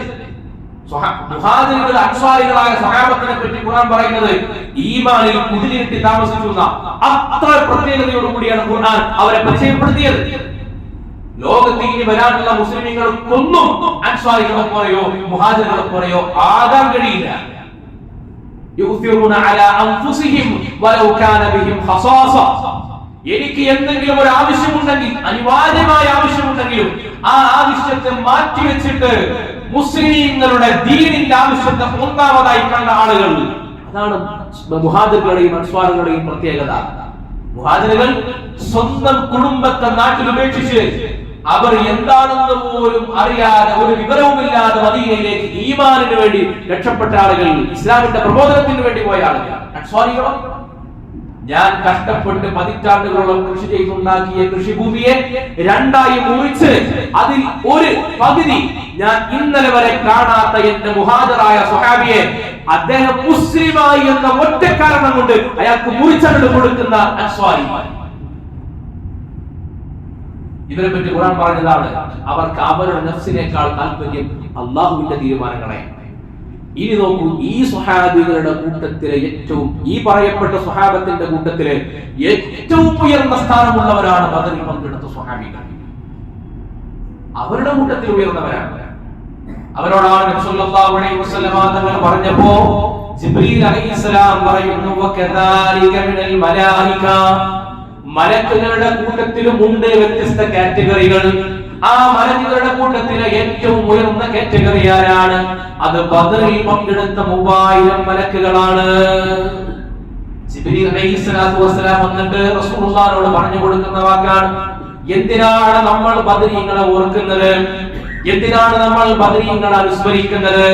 എന്തിനാണ് നമ്മൾ അവരുടെ പേരുകൾ നമ്മൾ ഉച്ചരിക്കുന്നത്? എന്തിനാണ് നമ്മൾ അവരെ മുൻനിർത്തിയിട്ട് റബ്ബിനോട് ദുആ ചെയ്യുന്നത്? ഒറ്റ ഉത്തരമേയുള്ളൂ, എന്റെ ഈമാനിന്റെ ഉത്തരവാദികൾ അവരാണ്. അവരുണ്ടായത് കൊണ്ടാണ് ഞാൻ മുസ്ലിമായത്. എന്തിനാണ് ഞാൻ അവരെ മുൻനിർത്തിയിട്ട് അല്ലാഹുവോട് ചോദിക്കുന്നത്? അല്ലാഹുവിന്റെ ഹബീബും മുഖറബുൽ അംലാക്ക് ജിബ്രീൽ അലൈഹിസ്സലാത്തു വസ്സലാമും ഒരുമിച്ചിരുന്ന് പറഞ്ഞ കാര്യമാണ്, ലോകത്തെ ഏറ്റവും ശ്രദ്ധയുള്ള മുസ്ലിമീങ്ങൾ ഈ ബദരീങ്ങളാണെന്ന്. അവരെ എനിക്ക് കാണാൻ കഴിഞ്ഞിട്ടില്ല, അവരെ കൈപിടിക്കാൻ കഴിഞ്ഞിട്ടില്ല. അവരെ പേരെങ്കിലും ഉച്ചരിച്ചിട്ട് ഞാൻ റബ്ബിലേക്ക് സമർപ്പിക്കുകയാണ്. ഇതൊരു മുഅ്മിനിന്റെ മിനിമം ബാധ്യതയല്ലേ? ഒരു മിനിമം ബാധ്യതയല്ലേ? ഇപ്പൊ നമ്മുടെ ഏറ്റവും ശരിയങ്ങൾ ആലോചിച്ചു, നമ്മുടെ നാട്ടിൽ നമ്മള് എല്ലാ ആഗസ്റ്റ് 15 സ്വാതന്ത്ര്യദിനം നടത്താറുണ്ട്. സ്വാതന്ത്ര്യ ദിനത്തിൽ സ്വാതന്ത്ര്യത്തിന് വേണ്ടി പടപൊരുതിയ ആളുകൾ നമ്മൾ അനുസ്മരിക്കാറുണ്ട്. എന്താണ്? ഈ രാജ്യത്ത് അവർ നമുക്ക് വേണ്ടിയിട്ട് സ്വാതന്ത്ര്യത്തിന് വേണ്ടി കഷ്ടപ്പെട്ടു എന്നതുകൊണ്ടാണ്. രാജ്യത്ത് കിട്ടുന്ന സ്വാതന്ത്ര്യത്തിനേക്കാൾ, നമുക്ക് വ്യക്തിപരമായി കിട്ടുന്ന നേട്ടങ്ങളെക്കാൾ എത്ര മുകളിലാണ് നമ്മുടെ ഈമാൻ. ആ ഈമാനിന്റെ കാരണക്കാരാണ് ബദറിൽ പങ്കെടുത്ത സ്വഹാബത്ത് റളിയല്ലാഹു അൻഹു. അതുകൊണ്ടാണ് മഹാനായ ഖാലിദ് ഇബ്നു മഅദാൻ റളിയല്ലാഹു അൻഹു മഹാനവറുകളെ പറ്റി മൂപ്പരുടെ മകൾ അബ്ദ എന്നവർ പറയാണ്, എന്റെ ഉപ്പ ഖാലിദ് ഇബ്നു മഅദാൻ റളിയല്ലാഹു അൻഹു എല്ലാ ദിവസവും ഉറങ്ങുന്ന നേരത്ത് മഹാനവറുകൾ അല്ലാഹുവിന്റെ റസൂലിന്റെ പേര് ഉച്ചരിക്കും. അബൂബക്കറിന്റെയും ഉമറിന്റെയും ഉസ്മാന്റെയും അലിയുടെയും റളിയല്ലാഹു അൻഹു അവരുടെ പേരുകളൊക്കെ പറയും. അതിന് പുറമെ വീണ്ടും ബദറിൽ പങ്കെടുത്ത സ്വഹാബികളുടെ പേരുകൾ അങ്ങനെ എണ്ണി പറയും. അത് എണ്ണി പറഞ്ഞിട്ട് മഹാനവറുകൾ പറയാണ്, ഹും അസ്ലി വ ഫസ്ലി, എന്റെ വേരും തളിരും നിങ്ങളാണ്. വയഹിനു ഖൽബി, എന്റെ ഹൃദയം കൊതിക്കുന്നത് നിങ്ങളെ കണ്ടുമുട്ടാൻ വേണ്ടിയാണ്. എല്ലാ രാത്രിയും ഉറങ്ങുന്ന നേരത്ത് ഒരു മുസ്ലിമിന് അങ്ങനെ പറയാൻ തോന്നും. എന്തുകൊണ്ട്? ഈമാനിനെ കുറിച്ച് ആലോചിക്കുന്ന ഒരാൾക്ക്, ഇസ്ലാമിനെ കുറിച്ച് ആലോചിക്കുന്ന ഒരാൾക്ക് അങ്ങനെ പറഞ്ഞിട്ടില്ലെങ്കിലേ അത്ഭുതമുള്ളൂ. അങ്ങനെ പറഞ്ഞിട്ടാണ് മഹാനവറുകൾ ലോകത്തോട് വിട പറഞ്ഞു പോയത്. താബിഈകളിൽപ്പെട്ട പ്രമുഖനായ സൂഫിയാണ് ഖാലിദ് ഇബ്നു മഅദാൻ റളിയല്ലാഹു അൻഹു. ബദർ മോളിൽ നമ്മൾ ഓതുന്ന സമയത്ത് നമ്മൾ കാണാറുണ്ട്, അതിന് 1-ാമത്തെ അധ്യായത്തിൽ പറഞ്ഞിട്ടുണ്ട്, ബദരീങ്ങളെ കൊണ്ട് തമസ്സുലാകാതെ ഒരു വലിയും വലിയായിട്ടില്ല. വലിയ എന്ന് പറഞ്ഞാൽ ആരാണ്? അല്ലാഹുവിനോട് ഏറ്റവും അടുത്ത് നിൽക്കുന്ന അടിമകളാണ്. അല്ലാഹുവിനെ മനസ്സിലാക്കുന്നതിൽ കൃത്യമായ മഅരിഫത്തുള്ള ആളുകളാണ്. ഒരാൾക്ക് അല്ലാഹുവിനെ മനസ്സിലായാൽ അല്ലാഹുവിനോട് ഏറ്റവും അടുത്ത് നിൽക്കുന്ന ആളുകളെയും മനസ്സിലാകില്ലേ? എനിക്ക് അല്ലാഹുവിനെ കുറിച്ച് മഅരിഫത്തുണ്ടെങ്കിൽ അല്ലാഹുവിനോട് മുഖറബായ ഔലിയാക്കളെ കുറിച്ച് എനിക്ക് ധാരണയുണ്ടാകും. അങ്ങനെയുള്ള അല്ലാഹുവിന്റെ ഏറ്റവും ഉയർന്ന സൃഷ്ടികളായ ബദരീങ്ങളെ മാറ്റിവെക്കാൻ ഒരു വലിയ എങ്ങനെയാണ് കഴിയുക? ഒരു സ്വാലിഹീൻ എങ്ങനെയാണ് കഴിയുക? നമ്മൾ ഈ ചൊല്ലുന്ന ബദരീങ്ങളുടെ അസ്മാകൾ ഇത് എങ്ങനെയാണ് നമ്മുടെ നാട്ടിൽ പതിവായത്? നമ്മുടെ നാട്ടിൽ കറാഹത്ത് പോലും ചെയ്യാതെ, ഹറാമ് പോകട്ടെ കറാഹത്ത് പോലും ചെയ്യാതെ, ഭക്ഷണം പോലും താല്പര്യമില്ലാതെ 24 മണിക്കൂറും ഇബാദത്തിൽ കഴിയുന്ന മശായിഖമാരുടെ കഴിഞ്ഞു പോയിട്ടുണ്ട്. മശായിഖമാർ കഴിഞ്ഞ മണ്ണാണ് നമ്മുടെ നാട്. കേരളത്തിൽ ഒരറ്റം മുതൽ മറ്റേ അറ്റം വരെ നിങ്ങൾ പറഞ്ഞു നോക്കുക, എത്രയോ സൂഫികൾ ജീവിച്ചു പോയവരാണ്. സൂഫി ജീവിതം എന്ന് പറയാൻ എളുപ്പമാണ്. 24 മണിക്കൂറും ഇബാദത്തിലും ദിക്റിലും ഫിക്റിലുമായി ജീവിച്ച മനുഷ്യരുടെ ഉണ്ടായിട്ടുണ്ട്. അവരുടെ ഒന്നാമത്തെ ആയുധമായിരുന്നു അസ്മാഉൽ ബദർ. അവർ അല്ലാഹുവിലേക്ക് അടുത്തത് ഈ ബദരീങ്ങളുടെ ഇസ്മുകൾ ഉച്ചരിച്ചിട്ട് അവരെ മുൻനിർത്തി ചോദിച്ചുകൊണ്ടാണ് അവർ റബ്ബിലേക്ക് അടുത്തത്. അപ്പൊ നമ്മുടെ പൂർവികരായ ആളുകൾ ഇങ്ങനെ കണ്ടു, ഈ നാട്ടിൽ കൈപിടിച്ചൊന്ന് മുത്തം വാങ്ങിയാൽ ഗുരുത്തം കിട്ടിയ നാടുകളുടെ ഉണ്ടായിരുന്നില്ല. മൗലാന ഖുതുബി മുഹമ്മദ് മുസ്ലിയാർ റളിയല്ലാഹു അൻഹു അദ്ദേഹത്തെ പാമ്പ് കടിച്ചപ്പോൾ തിരിച്ചു പോയപ്പോൾ പാമ്പ് ചത്തുപോയി. അത്ര അല്ലാഹുവിൽ ഇബാദത്തിൽ ലയിച്ചിരുന്ന മഹാന്മാർ ദുന്യവിയായിട്ട് ഒരു മോഹവും ഇല്ലാതെ ജീവിച്ചിരുന്നു. എത്ര ആൾക്കാരുടെ കഴിഞ്ഞു പോയിട്ട്. അപ്പൊ സാധാരണക്കാരായ ആളുകൾ ഇവരിങ്ങനെ നോക്കി എന്താ അവരുടെ പ്രത്യേകത? അവരുടെ ജീവിതത്തിൽ കണ്ട പ്രത്യേകതകളിൽ ഏറ്റവും പ്രധാനപ്പെട്ട ഒന്നാണ് ബദരീങ്ങളുടെ അസ്മാഇ ചൊല്ലി തവസ്സുലാകാതെ അവർ കിടന്നുറങ്ങാറില്ല. അവരുടെ പതിവായി അവരുടെ വീടുകളിൽ, അവരുടെ മുറികളിൽ അവർ കരുതി വെച്ചിരുന്ന സുരക്ഷയുടെ കവചം എന്ന് പറയുന്നത് ബദരീങ്ങളുടെ പേരുകളാണ്. മഅരിഫത്തിന്റെയും വിലായത്തിന്റെയും പദവികളെ കുറിച്ച് ബോധമുള്ള ആളുകൾക്ക് അവർക്ക് ബദരീങ്ങളെ മാറ്റിവെക്കാൻ കഴിയില്ല. എന്തുകൊണ്ടാണ്? അവർക്ക് ഈ ഹദീസുകൾ അറിയുന്നവരാണ്.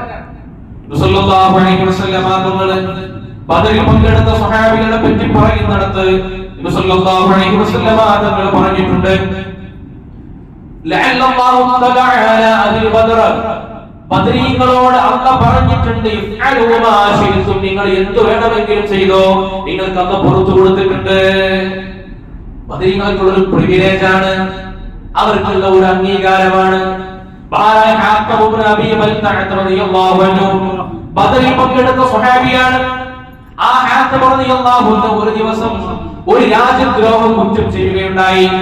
റസൂലുള്ളാഹി തങ്ങൾ മക്ക വിജയത്തിന് വേണ്ടി മക്കയിലേക്ക് പോകാൻ തീരുമാനിക്കുകയാണ്. സ്വഹാബത്തും റസൂലുള്ളാഹിയും കൂടിയിരുന്ന് നബി സല്ലല്ലാഹു അലൈഹി വസല്ലം തങ്ങൾ പറഞ്ഞു, ഇന്ന ദിവസം നമ്മൾ മക്കയിലെത്തും.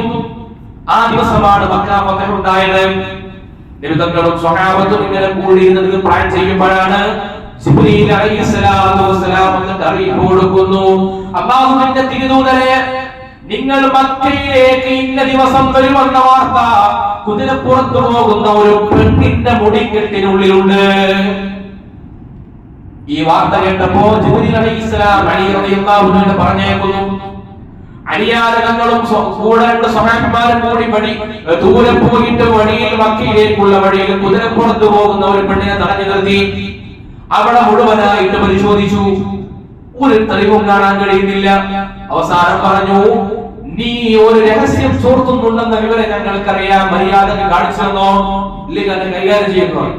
ഉടനെ മുടിക്കെട്ടിൽ നിന്ന് ഒരു കത്തെടുത്ത് കാണിച്ചു കൊടുത്തു. നോക്കുമ്പോൾ ആ കത്തിലുള്ള വിവരം ഇതാണ്, റസൂലുള്ളാഹി സ്വല്ലല്ലാഹു അലൈഹി വസല്ലം തങ്ങളും സ്വഹാബത്തും രഹസ്യമായി തീരുമാനിച്ച മക്കയിൽ മക്കയിൽ നമുക്ക് മക്ക ഫതഹിന് വേണ്ടി പോകണമെന്ന തീരുമാനം എഴുതി കൊടുത്തയക്കാണ് ഇവർക്ക് മക്കയിലേക്ക്. രാജ്യദ്രോഹ കുറ്റമല്ലേ? രാജ്യദ്രോഹ കുറ്റമല്ലേ? ഇപ്പൊ നമ്മുടെ നാട്ടിൽ രാജീവ് ഗാന്ധി ഭരിച്ചിരുന്ന കാലഘട്ടത്തിൽ ഈ ശ്രീലങ്കൻ തീവ്രവാദികളുമായിട്ടുള്ള ഏറ്റുമുട്ടലിന്റെ വിവരം സൂക്ഷ്മമായിട്ട് നടത്തിയ വിവരം അത് തമിഴ്നാട്ടിലെ റെയിൽവേ സ്റ്റേഷനിൽ ഉണ്ടായിരുന്ന ഒരു ചാരയായ ഉദ്യോഗസ്ഥൻ മുഖേന ചോർത്തപ്പെടുകയും ആ മിഷൻ പരാജയപ്പെടുകയും ചെയ്തു. ചരിത്രത്തിൽ കാണാം, ആ IB ഉദ്യോഗസ്ഥൻ ഇപ്പോഴും ജയിലിലാണ് എന്ന് വാർത്ത കാണാൻ പറ്റും. രാജ്യദ്രോഹത്തിന് അത്ര ഗൗരവമാണ്. ഈ പെണ്ണിനെ കൊണ്ടുവന്നു, നബി തങ്ങളുടെ മുമ്പിൽ കൊണ്ടുവന്നിട്ട് ചോദിച്ചു, ആരായിരുന്നു തന്നത്? ആ പെണ്ണ് പറഞ്ഞു എനിക്ക് ഹാത്തബ് നബി ബൽതാൻ തന്നതാണ്. മഹാനായ ഉമർ ഇബ്നു ഖത്താബ് റളിയല്ലാഹു അൻഹു വാളെടുത്തിട്ട് നബിയോട് പറഞ്ഞു, യാ റസൂലുള്ളാഹ്, അങ്ങ് ഒരു വാക്ക് പറഞ്ഞാൽ മതി, ഹാത്തബിനെ ഇപ്പൊ ഞാൻ കൊലപ്പെടുത്താം, ഇപ്പൊ ഞാൻ കൊലപ്പെടുത്തും. നബി സല്ലല്ലാഹു അലൈഹി വസല്ലം തങ്ങളുടെ ഏറ്റവും രഹസ്യമായ നീക്കത്തെ ഒറ്റുകൊടുക്കുന്നവരാണ്. സല്ലല്ലാഹു അലൈഹി വസല്ലം തങ്ങൾ ഹാത്തബ് റളിയല്ലാഹു അൻഹു വിളിച്ചുകൊണ്ട് ചോദിച്ചു, നിങ്ങൾ എന്തിനാണ് ഇവരെ കൈമാറിയത്? അപ്പൊ പറഞ്ഞു, ഞാൻ ഹിജറ പോരുമ്പോൾ എന്റെ മക്കളെ ഞാൻ അവിടെ ഇട്ടുകൊണ്ടാണ് പോകുന്നത്. അപ്പൊ നമ്മൾ അവിടെ പോയാൽ അവിടെ യുദ്ധം ഉണ്ടാകുമെന്നറിയാം. അപ്പൊ എന്റെ മക്കൾ സേഫായി ഒരു അപകടമില്ലാതെ അവിടെ രക്ഷിക്കണമെന്ന് എനിക്കൊരു താല്പര്യമുണ്ട്. അതുകൊണ്ട് അവർക്ക് വേണ്ടി മാത്രം കൊടുത്ത ഒരു വിവരമാണ്. ഞാൻ ഒറ്റ കൊടുത്തതല്ല നബിയെ, എന്റെ അഹ്ലിനോടുള്ള ഇഷ്ടം കൊണ്ട് ചെയ്തു പോയതാണ്. അപ്പോഴും വാളെടുത്തിട്ട് പറഞ്ഞു, നബിയെ, രാജ്യദ്രോഹ കുറ്റം ചെയ്ത രഹസ്യം ചോർത്തി കൊടുത്ത പാപിയാണ് ഇവരെ ഞാൻ കൊലപ്പെടുത്തട്ടെ. തങ്ങൾ പറഞ്ഞ മറുപടി എന്താണ്? ഒരിക്കലും ചെയ്തു പോകരുത് ഉമറേ. എന്തുകൊണ്ടാണെന്നറിയോ? അദ്ദേഹം ബദറിൽ പങ്കെടുത്ത സ്വഹാബിയാണ്. അദ്ദേഹം അഹ്ലുൽ ബദറിൽ പെട്ട ആളാണ്. അഹ്ലുൽ ബദറിന്റെ പ്രത്യേകത എന്താണ്? ലഅല്ലല്ലാഹു തആല അലാ അഹ്ലി ബദർ. ബദറിൽ പങ്കെടുത്ത സ്വഹാബികളോട് അല്ലാഹു പറഞ്ഞിട്ടുണ്ട്, ഇഫ്അലൂ മാ ശിഅ്തും, നിങ്ങൾ വേണ്ടത് ചെയ്തോ, നിങ്ങൾക്ക് അല്ലാഹു പുറത്തു നൽകിയിട്ടുണ്ട് എന്ന് പറഞ്ഞിട്ടുണ്ട്. അത്ര വലിയ രാജ്യദ്രോഹം ചെയ്ത ആളുകളെ അവർക്ക് പോലും നിബന്ധനകൾ മാപ്പ് കൊടുത്തത് ബദറിൽ പങ്കെടുത്ത സ്വഹാബി എന്ന ഒറ്റ പ്രിവിലേജ് കൊണ്ടാണ്. എന്താ കാരണം? ബദർ എന്ന് പറഞ്ഞാൽ അത്ര വലിയ നമുക്ക് സങ്കല്പിക്കാൻ പോലും കഴിയാത്ത ത്യാഗത്തിന്റെ ഉത്തരമാണ്, ഓർമ്മയാണ്. സല്ലല്ലാഹു അലൈഹി വസല്ലം തങ്ങളും സ്വഹാബത്തും മദീനയിൽ ഇങ്ങനെ കഷ്ടപ്പെട്ട് ഇങ്ങനെ പ്രയാസപ്പെട്ട് ഇങ്ങനെ ജീവിക്കുന്ന സമയത്ത് എന്തിനാ യുദ്ധത്തിന് പോയത്? ഒരു യുദ്ധത്തിന്റെ പടക്കം പോലെ കയ്യിലില്ല. ചാവാലി കുതിര കഴുതകൾ ഒട്ടകങ്ങൾ മാത്രമാണ് കൂടെയുള്ളത്. ആദ്യ 2 കുതിരയുമായിട്ടാണ് പോകുന്നത്. 2 കുതിര ഒരു യുദ്ധത്തിന് വേണ്ടി പോവാണ്. അവർ നബിതങ്ങളും സ്വഹാബത്തും മക്കയിൽ നിന്ന് 200 കിലോമീറ്റർ അപ്പുറമുള്ള മദീനയിൽ നിന്ന് 200 കിലോമീറ്ററോളം അപ്പുറത്തുള്ള ബദറിലേക്ക് പോയത് യുദ്ധത്തിനല്ല. എന്തിനാ പോയത്? 1.5 കൊല്ലം മുമ്പ് മക്കയിൽ നിന്ന് മദീനയിലേക്ക് പോരുന്നതിന് മുമ്പ് നബിതങ്ങളുടെയും സ്വഹാബത്തിന്റെയും പണം കച്ചവടക്കാരായ ഖുറൈശികളുടെ കയ്യിൽ ഏൽപ്പിച്ചിരുന്നു. അപ്പൊ ഖുറൈശികൾക്ക് ഒരു സ്വഭാവമുണ്ട്, മക്കയിലുള്ള എല്ലാ ആളുകളുടെയും വിഭവങ്ങളും വസ്തുക്കളൊക്കെ വാങ്ങിയിട്ട് ഒരു സംഘം ആളുകൾ കച്ചവടത്തിന് ഷാമിലേക്ക് പോകും. എല്ലാവരും പോലെ എന്നിട്ടൊരു 10 അല്ലെങ്കിൽ 50 ആളുകൾ ഷാമിലേക്ക് പോയി അവിടെ കച്ചവടമൊക്കെ നടത്തി തിരിച്ചു വരും. തിരിച്ചു വന്നിട്ട് ലാഭം എല്ലാവർക്കും കൊടുക്കും. ഇങ്ങനെയാണ് പതിവ്. സല്ലല്ലാഹു അലൈഹി വസല്ലം തങ്ങളുടെയും സ്വഹാബത്തിന്റെയും പണം വാങ്ങി വിഭവങ്ങളുമായി കച്ചവടത്തിന് പോകുന്ന ആ ആളുകളുടെ കയ്യിൽ എല്ലാം ഉപേക്ഷിച്ചുകൊണ്ടാണ് ഇവർ മദീനയിലേക്ക് വരുന്നത്. നബി സല്ലല്ലാഹു അലൈഹി വസല്ലം തങ്ങൾ മദീനയിലെത്തി 1 കൊല്ലം കഴിഞ്ഞപ്പോഴാണ് വിവരം കിട്ടിയത്. അബൂ സുഫിയാന്റെ നേതൃത്വത്തിലുള്ള കച്ചവട സംഘം ഷാമിൽ നിന്ന് മടങ്ങി വരുന്നുണ്ട് മക്കയിലേക്ക്. അവർ വരുന്നത് ലാഭവിഹിതവുമായിട്ടാണ്. അവരുടെ കയ്യിൽ വിഭവങ്ങൾ ധാരാളമുണ്ട്. ആ വിഭവങ്ങളിൽ നബി സല്ലല്ലാഹു അലൈഹി വസല്ലം തങ്ങൾക്കും കൂടെയുള്ള മുഹാജിറുകളായ സ്വഹാബികൾക്കും പങ്കുണ്ട്. അവർ ഷാമിൽ നിന്ന് മക്കയിലേക്ക് പോകുന്നത് ബദർ വഴിയാണ്. ബദർ അന്നത്തെ പ്രസിദ്ധമായ ഒരു ചന്തയാണ്. അവിടെ വന്ന് കുറച്ച് ദിവസം അവിടെ തമ്പടിച്ച് അവിടെ ചന്ത കൂടിയിട്ടാണ് അവർ പോവുക. അപ്പൊ ബദറിലേക്ക് അവർ വരുമ്പോ അവരെ കണ്ടിട്ട് നമുക്ക് അവകാശപ്പെട്ട ഏതാനും ദിർഹമുകൾ അവരുടെ കയ്യിൽ നിന്ന് ദീനാറുകൾ വാങ്ങാമെന്ന് കരുതിയിട്ടാണ് നബി സല്ലല്ലാഹു അലൈഹി വസല്ലം തങ്ങളുടെ സ്വഹാബത്തും മദീനയിൽ ഇറങ്ങുന്നത്. അതുകൊണ്ടാണ് നിബിതങ്ങളുടെ കൂട്ടത്തിൽ അന്ന് 80ഓളം വരുന്ന മക്കക്കാര് മുഹാജിറുകൾ മാത്രമാണുള്ളത്. ബാക്കി 200-ൽ പരം വരുന്ന ആളുകൾ അൻസ്വാരികളാണ്, മദീനക്കാരാണ്. അവർ റസൂലുള്ളാഹിനെ സഹായിക്കാൻ വേണ്ടി പോവാണ്. അങ്ങനെ എല്ലാവരും കൂടിയിട്ടാണ് ബദറിലേക്ക് പോകുന്നത്. ബദറിലേക്ക് നിബിതങ്ങളും സ്വഹാബത്തും പുറപ്പെട്ടിട്ടുണ്ട് എന്ന വിവരം അബൂ സുഫിയാൻ എങ്ങനെയോ വളർത്തറിഞ്ഞു. അബൂ സുഫിയാൻ മനസ്സിലാക്കിയവർ യുദ്ധത്തിന് വേണ്ടി വരികയാണ്. അതുകൊണ്ട് അബൂ സുഫിയാൻ ഉടനെ എന്ന് പറയുന്ന തന്റെ കൂട്ടത്തിലുള്ള ആളെ മക്കയിലേക്ക് പറഞ്ഞയച്ചു. ചെന്നിട്ട് മക്കയിലെ അബൂ ഖുബൈസ് പർവതത്തിന്റെ മുകളിൽ കയറി നിന്നിട്ട് ഇന്നത്തെ മസ്ജിദുൽ ഹറാമിലെ 1ാമത്തെ വാതിലിന്റെ മുമ്പിൽ നിന്ന് നോക്കിയാൽ നമുക്ക് അവിടെ കൊട്ടാരങ്ങൾ കാണാം, അവിടുത്തെ ഭരണാധികാരികളുടെ ഫ്ലാറ്റുകൾ കാണാം. അതിന്റെ പുറകിലാണ് അബൂ ഖുബൈസ് പർവതമുള്ളത്. ആ പർവതത്തിന്റെ മുകളിൽ കയറി നിന്നിട്ട് വിളിച്ചു, യാ നസീറുകാരെ, നിങ്ങൾ വരണം, സഹായിക്കണം, നിങ്ങളുടെ എല്ലാവരുടെയും ആയിരങ്ങൾ വിലമതിക്കുന്ന വിഭവങ്ങൾ ഇതാ മുഹമ്മദും സംഘവും അത് തട്ടിയെടുക്കാൻ ബദറിലേക്ക് പോന്നിട്ടുണ്ട്, സഹായിക്കണം. എല്ലാവരും ഒത്തുകൂടി. അബൂജഹല്, ഉത്ബത്ത്, ശൈബത്ത്, വലീദ് എല്ലാവരും ഒത്തുകൂടി വിവരങ്ങൾ കൈമാറി. അവർ തീരുമാനിച്ചു, നമ്മളെ നാട്ടിൽ നിന്ന് നമ്മളെ കൂടെ പൊരുതാൻ ശേഷിയില്ലാതെ നമ്മളോട് തോറ്റ് നാടുവിട്ട മുഹമ്മദ് കൊണ്ടുവരും. ഇപ്പൊ നമ്മളെ തോൽപ്പിക്കാൻ വേണ്ടി ബദറിന് വരെ സമ്മതിക്കാൻ പാടില്ല. എല്ലാവരും ഒരുങ്ങണം. ഇന്ന ദിവസം നമുക്ക് യാത്ര പോകണമെന്ന് തീരുമാനിച്ചു. അങ്ങനെ തീരുമാനിച്ചു. വിവരം പറഞ്ഞതനുസരിച്ച് ആളുകൾ തീരുമാനിച്ചു അങ്ങനെ ബദറിലേക്ക് പോകാൻ ആളുകൾ റെഡിയായി നിൽക്കാൻ. അപ്പൊ അബൂ സുഫിയാൻ എന്ത് ചെയ്തു എന്നറിയോ? ബദറിലൂടെ അല്ലാതെ മറ്റൊരു വഴിയുണ്ട്, കടൽ തീരത്തുകൂടെ മക്കയിലേക്ക് ഒരു വഴിയുണ്ട്, ഷാമിലും. ആ ബദറിലൂടെ പോകാതെ മറ്റൊരു വഴി തെരഞ്ഞെടുത്തിട്ട് ഒരു സുരക്ഷിതമായിട്ട് മക്കയിലേക്ക് എത്താനായി.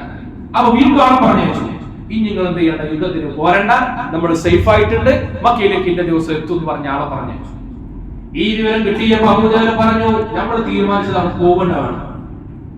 മുഹമ്മദിന്റെയും കൂട്ടരുടെയും കിബർ നമുക്ക് പൊളിക്കണം. അവൻ നമ്മൾ ആരാണെന്ന് കാണിച്ചു കൊടുക്കണം. വിശുദ്ധ ഖുർആൻ അവരെ കുറിച്ച് പറയുന്നത് അല്ലദീന ഖറജൂ മിൻ ദിയാരിഹിം ബദറൻ വലിആ അന്നാസ്, വീട്ടിൽ നിന്ന് പുറത്തിറങ്ങിയ ആളുകൾ ബദറൻ വലിആ അന്നാസ്, കടുത്ത അഹങ്കാരത്തോടു കൂടി ആളുകളെ കാണിക്കാൻ, ലോകർക്ക് ആരാണ് നമ്മളെന്ന് കാണിച്ചു കൊടുക്കണം. അഹങ്കാരത്തിന്റെ ഭാവത്തോടു കൂടിയാണ് അവർ പുറത്തിറങ്ങിയത്. അബൂജഹൽ പറഞ്ഞു, ഒരു കാരണവശാലും നമ്മൾ പിറകോട്ടില്ല, ഒരു ബദറിലേക്ക് പോകും. ഇതൊന്നും നബി തങ്ങളുടെ കൂട്ടിരുന്ന് അറിയില്ല. റസൂലുള്ളാഹി അലൈഹി വസല്ലം തങ്ങളുടെ കൂടെയുള്ളത് ആരാ? ഒരു യുദ്ധത്തിനിട്ടോ റമദാനിൽ പോകും. റമദാനിൽ ആരെങ്കിലും യുദ്ധത്തിന് പോകും? അത് നേരിട്ട് കണ്ട് സന്ധിയായി ക്ഷണിക്കാൻ വേണ്ടി പോയതാണ്. ആ കൂട്ടത്തിൽ ചെരുപ്പുള്ള ആളുകൾ ആ കൂട്ടത്തിലില്ല. ഒറ്റ വസ്ത്രം കൊണ്ട്, ഇരുന്നാൽ ഔറത്ത് കാണുന്ന ഒറ്റ വസ്ത്രം കൊണ്ട് ധരിച്ചിട്ടാണ് സ്വഹാബത്ത് പോകുന്നത്. രണ്ട് കുതിരകളാണ് ഉള്ളത്.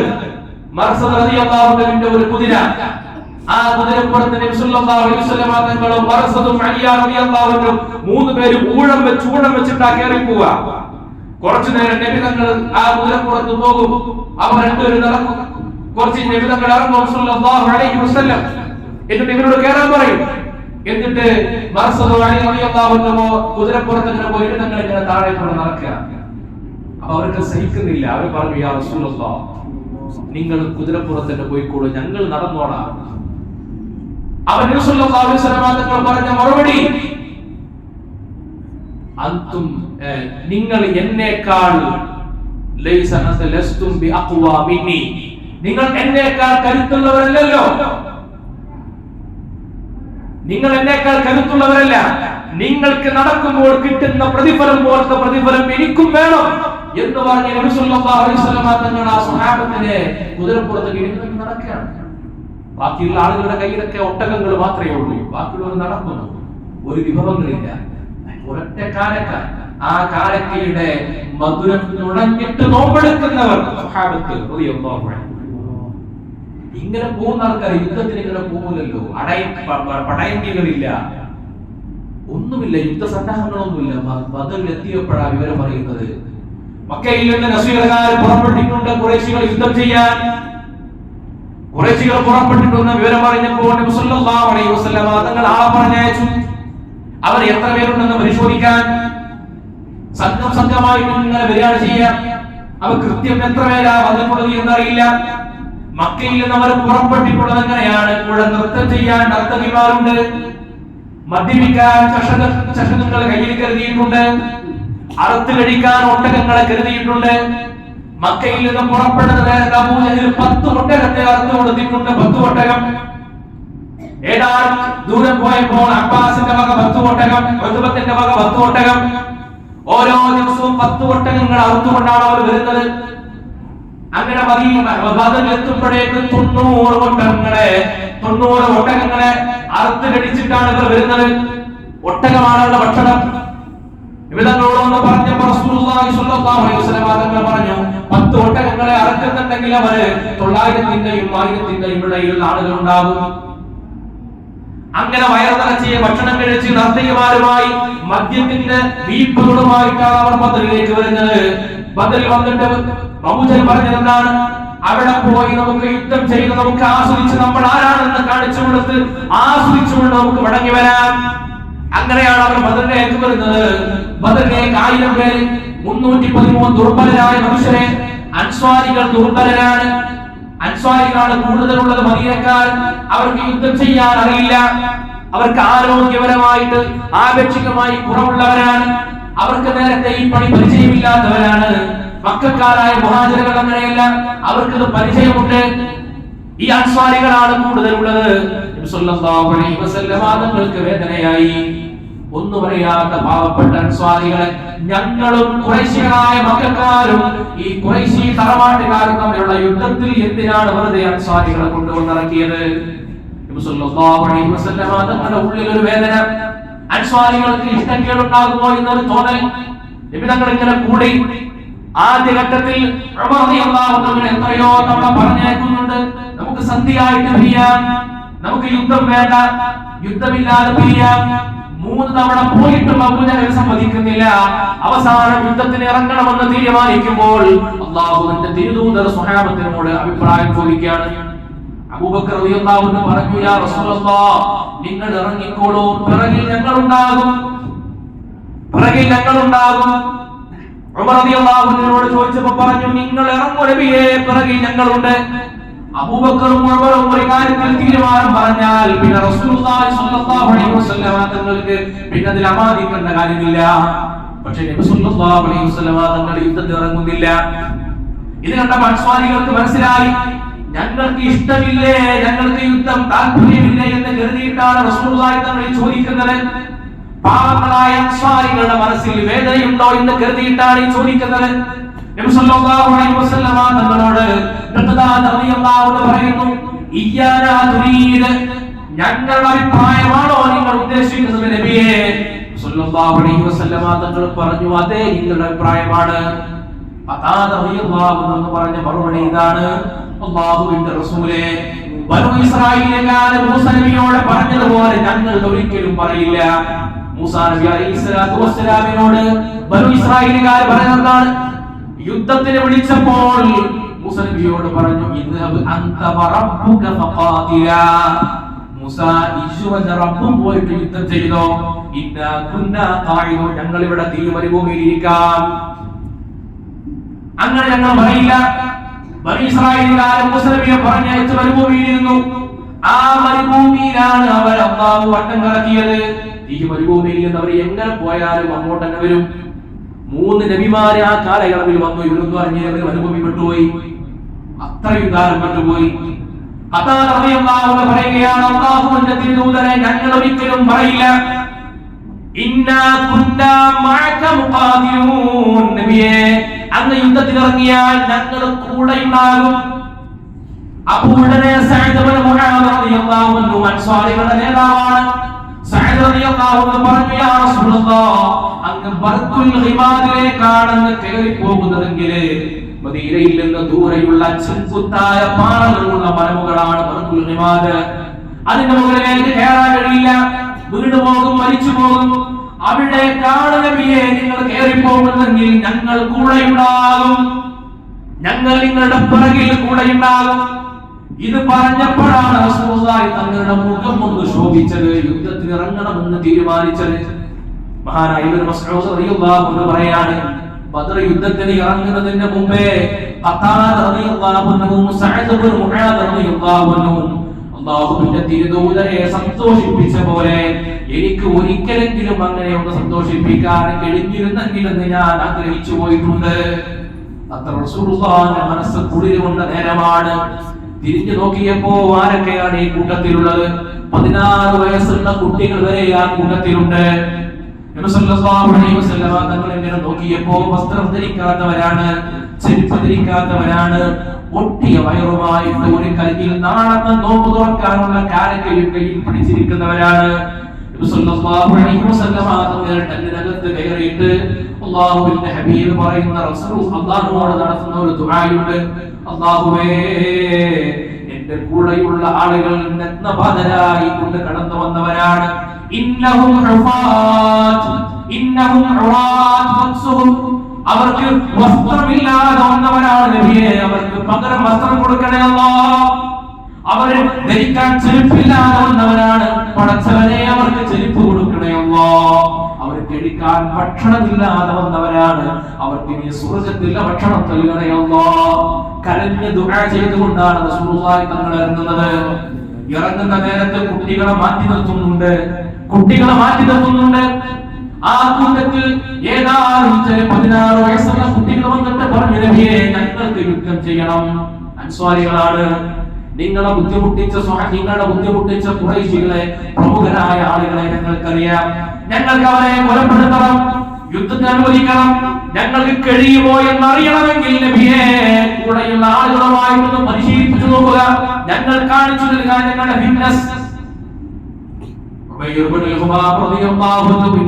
ചരിത്രം പറയുന്നുണ്ട്. 16 വയസ്സുള്ള കുട്ടിയാണ് ഉമൈർ റളിയല്ലാഹു അൻഹു. മഹാനാവർ ഇരിക്കുകയാണ്, കയ്യിൽ കാലം പിടിച്ചിട്ട്. അപ്പോഴാണ് റസൂലുള്ളാഹി തങ്ങൾ പറയുന്നത്, വസാരിഉ ഇലാ മഗ്ഫിറതിൻ മിർ റബ്ബികും വജന്നഹ് അർളുഹു സമാവാതു വൽ അർദ്. ആകാശഭൂമികളുടെ വിസ്താരമുള്ള സ്വർഗ്ഗം നിങ്ങൾക്ക് വേണോ? അല്ലാഹുവിന്റെ മാർഗ്ഗത്തിൽ ജിഹാദിന് ഇറങ്ങുക.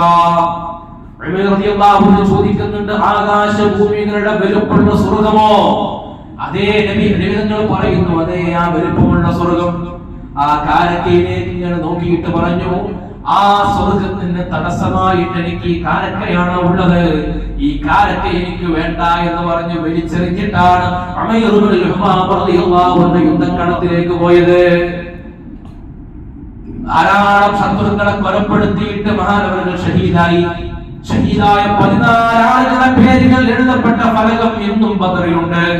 അതിൽ പേര് കാണാം, ഉമൈർ റളിയല്ലാഹു അൻഹുവിന്റെ പേര് ആ കൂട്ടത്തിൽ കാണാം. സ്വഹാബത്ത് യുദ്ധക്കളത്തിലേക്ക് ഇറങ്ങുമ്പോ ഒരു പ്രതീക്ഷയും അവരുടെ കയ്യിലില്ല. യുദ്ധത്തിന് സർവ്വസന്നാഹങ്ങളോടുകൂടിയാണ് മറ്റുള്ളവർ എത്തിയിട്ടുള്ളത്. ഇവരുടെ കയ്യിലുള്ള ആകെയുള്ള പ്രതീക്ഷ എന്ന് പറയുന്നത് ഈമാൻ മാത്രമാണ്. ഈമാൻ മാത്രം. അവരുടെ വിശപ്പ് പ്രശ്നമല്ല, ആയുധം പ്രശ്നമല്ല, ആരോഗ്യം പ്രശ്നമല്ല. റസൂലുള്ളാഹി അലൈഹി വസല്ലം തങ്ങളോട് സഅദ് ഇബ്നു മുആദ് റളിയല്ലാഹു അൻഹു പറയുന്ന ഒരു വാക്കുണ്ട്, അലം നബിലക അരീഷ, നബിയെ ഞങ്ങൾ നിങ്ങൾക്ക് ഈ ബദറിന്റെ ഈ കാണുന്ന ഈ ബദർ ഭൂമിയിൽ ഞങ്ങൾ നിങ്ങൾക്ക് ഒരു പന്തൽ കെട്ടിത്തരട്ടെ. എന്തിനാണ് പന്തല്? ആ പന്തലിന്റെ പുറത്ത് ഞങ്ങൾ ഒരു കുതിരയെ നിർത്തിത്തരാം, ഒരു ഒട്ടകത്തെ. അല്ലെങ്കിൽ നിങ്ങൾ അവിടെ ഇരിക്കണം, യുദ്ധത്തിന്റെ ഓരോ വിവരങ്ങളും ഞങ്ങൾ ഒന്ന് പറയും. എല്ലാവരും മരിച്ചുപോയി എന്ന് ഉറപ്പ് വന്നാൽ നബിയെ അങ്ങ് പിന്നെ ഇവിടെ നിൽക്കരുത്, നിങ്ങൾ ഈ ഒട്ടകപ്പുറത്ത് കയറി മദീനയിലേക്ക് പോകണം. നോക്കൂ, നിങ്ങൾ സ്വഹാബത്തിന് മരിക്കുമെന്ന് ഉറപ്പാണ്. മരണം കയ്യിൽ പിടിച്ചുകൊണ്ടാണ് അവർ വന്നിട്ടുള്ളത്. ഞങ്ങൾ മരിച്ചാലും അങ്ങയെ കാത്തിരിക്കുന്ന ഒരു ജനത അവിടെയുണ്ട്.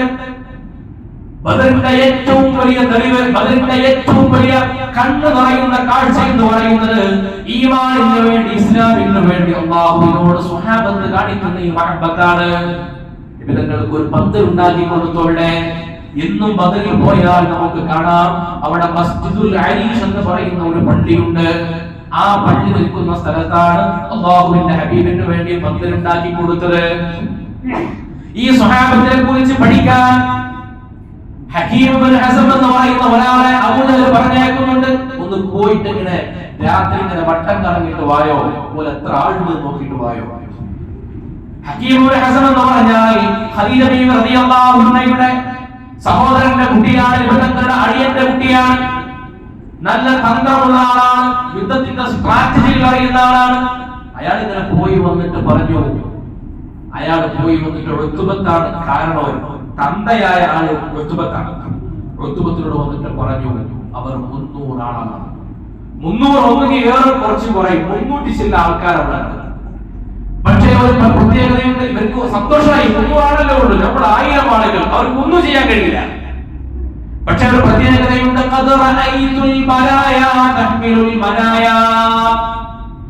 ഒരു പ്രത്യേകതയുണ്ട്. ഞാൻ അവിടെ കണ്ടത് മദീനയിലെ കൃഷിക്ക് ഉപയോഗിക്കുന്ന ചാവാരി ഒട്ടകങ്ങളാണ്. പക്ഷെ പക്ഷേ ആ ഒട്ടകങ്ങളിൽ ഇരിക്കുന്ന മനുഷ്യര് കയ്യിൽ മരണം പിടിച്ചുകൊണ്ടാ വന്നിട്ടുള്ളത്. അവർക്ക് നഷ്ടപ്പെടാനില്ല, അവർക്ക് പേര് നഷ്ടപ്പെടാനില്ല, ജീവൻ അവർക്ക് പേടിയില്ല. അവരിൽ ഒരാൾ മരിക്കണമെങ്കിൽ നമ്മളിൽ ഒരാൾ മരിക്കേണ്ടി വരും. മരണം കയ്യിൽ പിടിച്ചുകൊണ്ട് വന്നവരാണ് അവർ. അവരിൽ ഒരാൾ മരിക്കണമെങ്കിൽ നമ്മളിൽ ഒരാൾ മരിക്കണം. അവർക്കൊന്നും നഷ്ടപ്പെടാനില്ല. നഷ്ടപ്പെടാനില്ലാത്തവന്റെ വീര്യം കൂടുതലായിരിക്കും.